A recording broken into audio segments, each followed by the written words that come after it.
Meu irmão, minha irmã,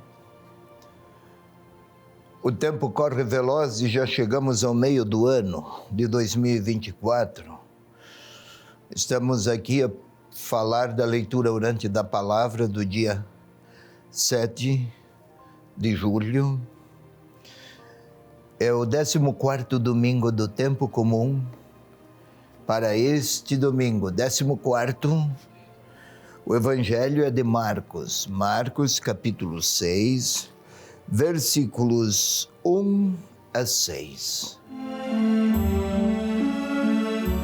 Vamos sim, primeiro ler e explicar o passo seguinte, então sim, nosso momento de oração. Vou lá, se você tiver sua Bíblia em mãos, Marcos 6, 1 a 6, queira acompanhar. Se não a tiver, acompanhe, ouvindo, por favor. Saindo dali, Jesus foi para a sua pátria e os seus discípulos o seguiram. Vindo o sábado, começou a ensinar na sinagoga e numerosos ouvintes ficavam admirados, dizendo: de onde lhe vem tudo isso? Que sabedoria é esta que lhe foi dada? E como se fazem tais milagres por suas mãos? Não é esse o carpinteiro, o filho de Maria, irmão de Tiago e José, Judas e Simão? E suas irmãs não estão aqui entre nós? E estavam chocados por sua causa. E Jesus lhes dizia: um profeta só é desprezado em sua pátria, em sua parentela e em sua casa. E não podia realizar ali nenhum milagre, a não ser algumas curas de enfermos, impondo-lhes as mãos. E admirou-se da incredulidade deles. É esta, meu irmão, minha irmã, a palavra do Evangelho, poucos versículos, 6. A palavra do Evangelho deste domingo, 14º, dia 7 de julho. Vamos observar. Saindo dali, Jesus foi para a sua pátria. Dali, de onde? Do que está a falar o evangelista? Quero lhe recordar. Jesus fora procurado por um tal de Jairo. Era chefe da sinagoga lá em Cafarnaum. Digamos uns 30 quilômetros distante de Nazaré. Muito próximo para os padrões do nosso tempo, não tão fácil para a época, 30 quilômetros de distância, numa região montanhosa, extremamente pedregosa, caminhos difíceis. Jesus operara a ressurreição ou a cura da filha de Jairo. Ela até tinha morrido, fora até zombado. Também aquela mulher que padecia de fluxos de sangue, com tudo o que isso trazia de fragilidade, de constrangimento, de dificuldade, fora curada.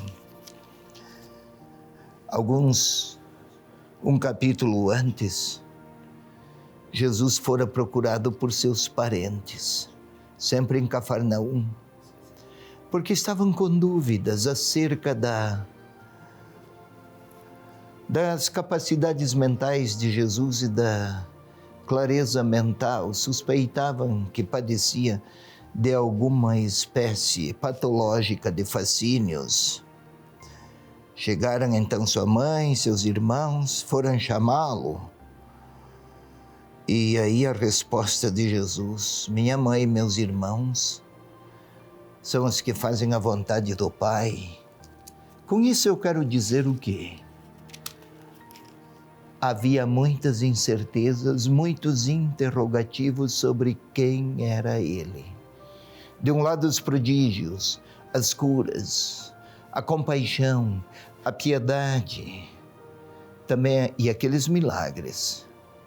Por outro lado, estranhavam que nem todas as leis religiosas eram observadas por Jesus, que ele se aproximava de pessoas cuja índole era duvidosa. Alguém com um bom conceito diante de Deus e diante dos religiosos não poderia, segundo os critérios religiosos do tempo, aproximar-se de quem tinha uma moral duvidosa. E ele fazia isso, até tocar em leprosos, sempre, segundo a legislação religiosa do tempo, era algo impedido. E ele o fazia. O debate, na realidade, se estendia sobre ele. E foi para Nazaré. Foi para a sua pátria. Seus discípulos o seguiram. Eles o seguiam em um contexto de muita controvérsia sobre a identidade, a mensagem e a verdade acerca de Jesus. Vindo o sábado, começou a ensinar na sinagoga. E numerosos ouvintes ficavam admirados. Não seria propriamente admirados, naquele sentido positivo de alguém maravilhar-se, ficar extasiado, encantado, não é isso. Mais do que encantar-se, ficavam chocados, estupefactos, descrentes, não conseguiam encontrar respostas. Como pode alguém como ele? De onde lhe vem tudo isso? Olha a pergunta. Essa sabedoria. Não contestavam o extraordinário ou aquela superioridade moral e religiosa e sabedoria. Sábio não é quem sabe muito, é quem é capaz de perceber os traços de Deus nos fatos da história. E, intrigados, se perguntavam sobre tais milagres. Não é este o filho do carpinteiro? Não é este o carpinteiro? Carpinteiro era aquele, não é o profissional que sabe lidar adequadamente com a madeira para construir casas, telhados, serviço de construção. Não era isso. Carpinteiro naquela época era quem não tinha uma terra para cultivar. Então trabalhava como diarista. Trabalhava um dia aqui, outro dia ali, outro dia lá. O salário quase sempre era bastante escasso, bastante pobre. E uma pessoa sem nenhuma projeção. Não é esse filho deste nosso João Ninguém, o carpinteiro? Ou então, não é esse o filho de Maria, irmão de Tiago? Olha aqui, não é este o filho de Maria? Jamais na cultura do tempo, alguém para indicar a identidade de um outro usava o nome da mãe. Era sempre do pai. Mas havia dúvidas, quem é o pai deste? É José? Mas a gravidez fora numa situação bastante incerta. Viu-se grávida antes de morarem juntos. Não seria um filho adulterino? Que para os quadros do tempo também era algo humilhante. Por isso fala, não seria o filho de Maria? Olha o caráter de desapreço, mediante o qual queriam interpretar a personalidade de Jesus e os seus feitos. Seus irmãos, suas irmãs, aqui está a falar, vez por outra, dizem a nós católicos, como é que o evangelista fala de irmãos e se diz que Maria se manteve sempre? Aquela mulher chamamos de Virgem Maria. Como pode? Tinha irmãos, tinha filhos. Vamos explicar. Irmão para nós, na cultura do nosso tempo, é uma referência a quem nasceu do mesmo pai, da mesma mãe, consanguíneos. Ou então, da mesma mãe, ou então do mesmo pai, nós até chamamos meio-irmão. Lá não. Irmão era o primo, o cunhado, o amigo, o meio-irmão. Quem tinha proximidades com um grupo familiar era chamado de irmão. Pois bem, não conhecemos esses seus irmãos aqui das nossas vizinhanças, gente inexpressiva? E a palavra de Jesus, um profeta só é desprezado em sua pátria, em seus parentes, entre seus parentes e em sua casa. Isto é, profeta. Somos tentados a imaginar que Jesus fosse ou se apresentasse como um profeta igual aos outros do Antigo Testamento. Não é esse o sentido. Quando um profeta na história de Israel se apresentava, eles encontraram muitas resistências. O profeta proclama a palavra de Deus. E aqui está Jesus a repetir. A palavra de Deus não deixa de ressoar, de ser proclamada. Não é Deus que está em silêncio, mas são os que não querem ouvi-lo, que se fazem surdos. E não perceberam, em Nazaré, que Deus se fizera de tal maneira próximo, que se vestira e revestira da humildade daqueles da cidade que esperavam a vinda do Senhor. Para Jesus foi um fracasso. Não foi bem. Não o acolheram. Faz parte também da dinâmica evangelizadora deparar-se com resistências. Aqui é o caso mais emblemático de Jesus, na sua própria cidade. Tão pequena que era a cidade, mas já forte o bastante para rejeitá-lo. Um fracasso ou um momento de fidelidade do Senhor? Da parte humana, rejeição. Da parte de Deus, sempre oferecendo a possibilidade de novos caminhos, desde que sua voz seja acolhida.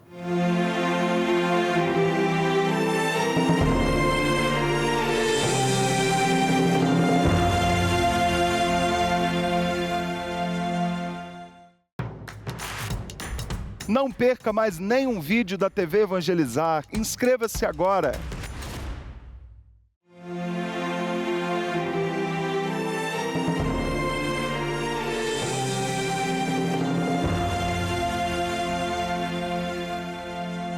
Meu irmão, minha irmã,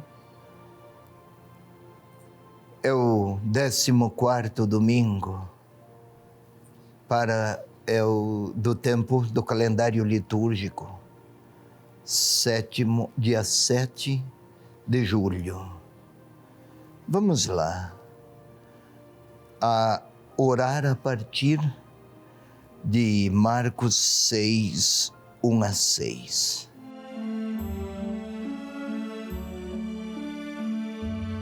Como é leitura orante, o melhor caminho é deixar que seja o Senhor a orar em nós.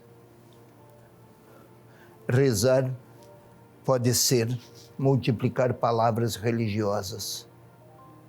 Orar é deixar que Deus ofereça-nos a sua palavra. É por isso que eu convido meu irmão, minha irmã, a posicionar-se fisicamente numa condição que favoreça o recolhimento e a reflexão. Feche os olhos, respire, eu aqui, você aí. Respiremos lentamente, suavemente, sem nenhuma pressa. Se para os pulmões entra oxigênio, na nossa interioridade humana entra o Espírito de Deus. Por isso, que seja reflexivo, orante, aberto o nosso comportamento. Vamos tentar sentir nessa respiração lenta, sentir o coração a bater no nosso peito, a pulsar. Se possível for, o sangue a circular pelas vias arteriais,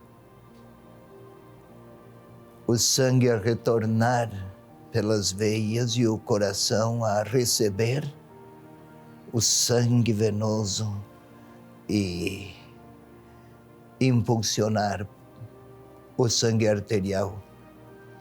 Parece biologia, e é, mas é também vida divina a circular em nós. Tente sentir este movimento de vida que gratuitamente cada um de nós recebeu. Desde o primeiro dia da nossa existência, Deus participou desta grande causa que sou eu. Vamos juntos pedir que o Espírito Santo venha orar em nós. Espírito Santo, Santo Espírito de Deus, vem participar desta intimidade que buscamos nós todos. Queremos acolher a palavra, porque através dela queremos receber a vida nova que o Senhor Jesus veio apresentar, veio trazer, veio ser. Glória ao Pai, ao Filho e ao Espírito Santo, como era no princípio, agora e sempre. Amém. Vamos tentar imaginar. Jesus saiu de Cafarnaum, percorreu uns 30 quilômetros, está a entrar na sua cidade, pequena Nazaré, circundada de montanhas, ambiente pedregoso.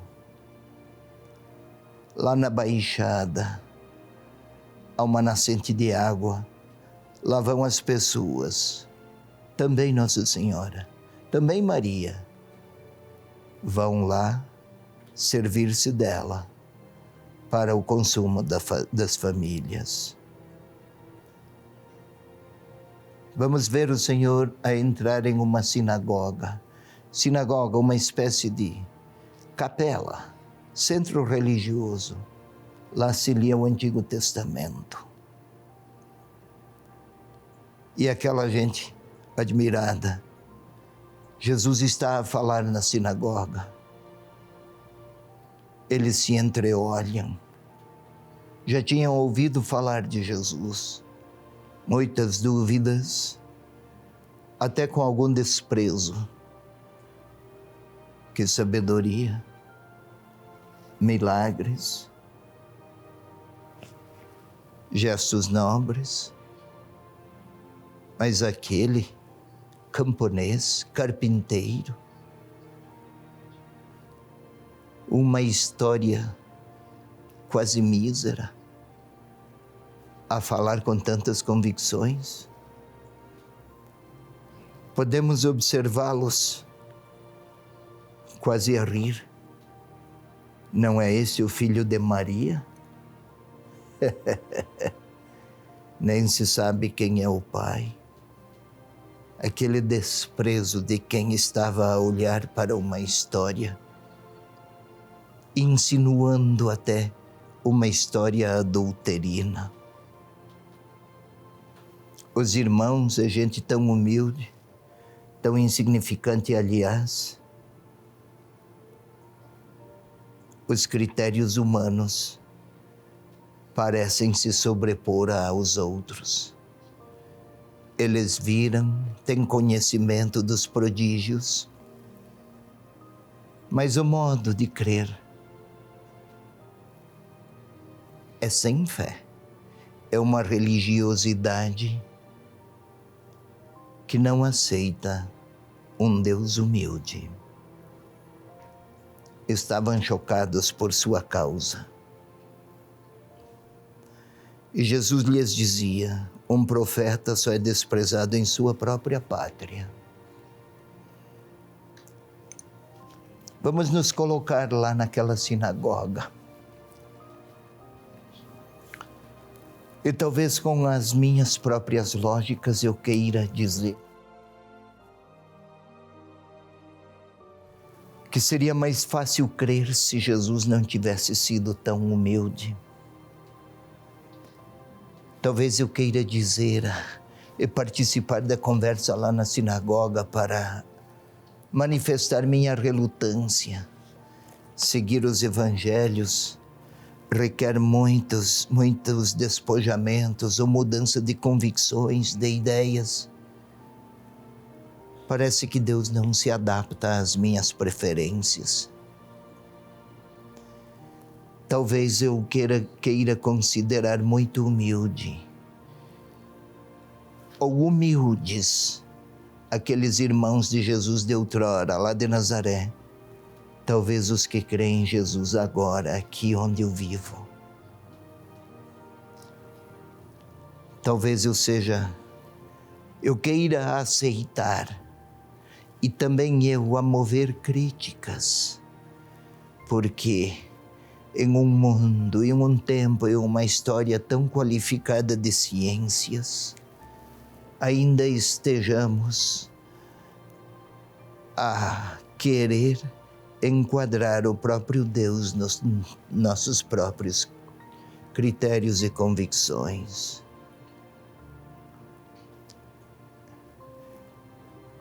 Eu posso tentar ouvir o Senhor a dizer: um profeta só é desprezado em sua pátria e em sua casa.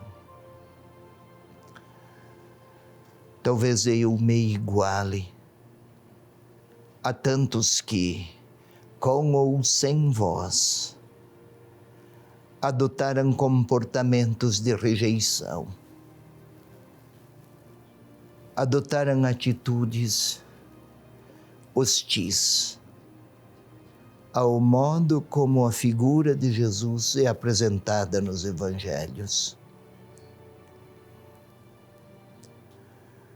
Talvez eu tenha querido que Deus fizesse parte dos meus passos para ajudar-me a alcançar triunfos, conquistas, sucessos.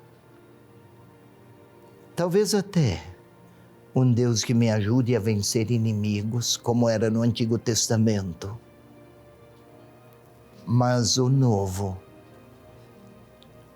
Testamento e aquele homem que entrou em Nazaré, cuja sinagoga eu também entrei, estou a ouvi-lo em expressões de vocabulário e linguagem de um Deus amoroso, que não quer ser juiz, mas quer ser misericordioso, especialmente com os mais fragilizados e menos aceitos e menos acolhidos. E o Senhor agora olha para mim, porque muitas vezes Ele conhece a minha interioridade. Muitas vezes eu desejei ser muito religioso, mas sem precisar converter-me. Lá em Nazaré foram para a sinagoga, eram muito religiosos. Liam todas as palavras dos profetas e ouviam e recitavam os salmos. Mas a sabedoria de Deus encontrava reticências porque eu gostaria de formas egoísticas de crer. Não é esse o filho de José?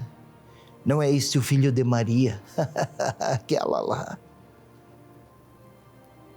Talvez o Senhor esteja a olhar para mim e a perguntar-me: por quais razões gostaria eu de ter um Deus poderoso que não ama os mais fracos, os mais pobres?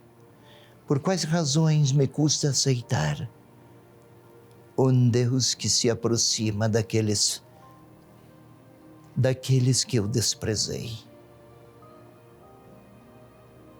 Mas o Senhor respeita as minhas inquietações. Ele sabe da minha honestidade, mas está a pedir um novo passo. E está a me olhar e a convidar-me.